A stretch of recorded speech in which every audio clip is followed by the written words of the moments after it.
Hello everyone, and welcome back to our weekly video series, Saints Marching. And in this series, as I have been mentioning, we are going to learn a little bit more about a different saint of the week each week. We focus in a particular way on some of our lesser known saints in the hope that our knowledge of the saints will continue to grow. Our Saints Marching, Saints of the Week this week is Saint Stanislaus. His memorial is April 11th. As we are recording this, it is April 12th, and so his memorial was just yesterday. And he was born in the year 1030 and died in the year 1079.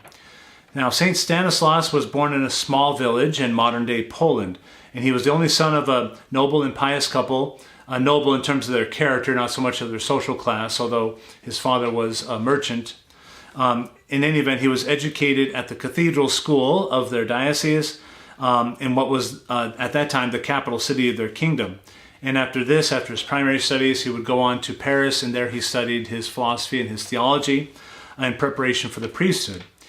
And on returning to his homeland, he was ordained a priest by the Bishop of Krakow, and as priest, he quickly gained renown as a preacher.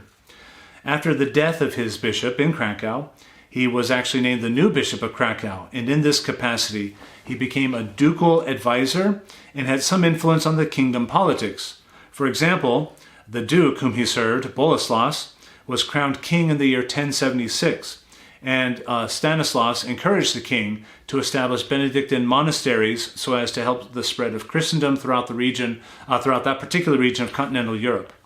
Soon, however, tension began to arise between the bishop and the king. The first conflict was over a land dispute.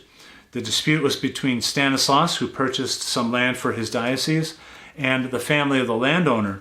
And the landowner had died, but his family had fought that the bishop actually never paid him for the land, and so there was a dispute between the family and the bishop. That was resolved, but eventually the king sided with the family and not with the bishop, and so the tensions began. A more substantial conflict with the king arose after that. There was a prolonged war with a neighboring kingdom called Ruthenia, and in that war, the weary warriors, there were many weary warriors who deserted the Polish army, and they returned home.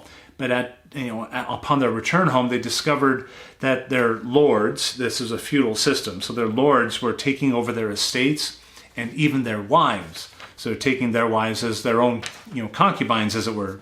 Stanislaus criticized the king for this, and more specifically for the king's own sexual immorality, which evidently was known and therefore was cause for terrible scandal. The result of conflict was that the bishop excommunicated the king when no repentance on the part of the king was forthcoming, and in his response, the king accused the bishop of treason, and the royal court found him guilty.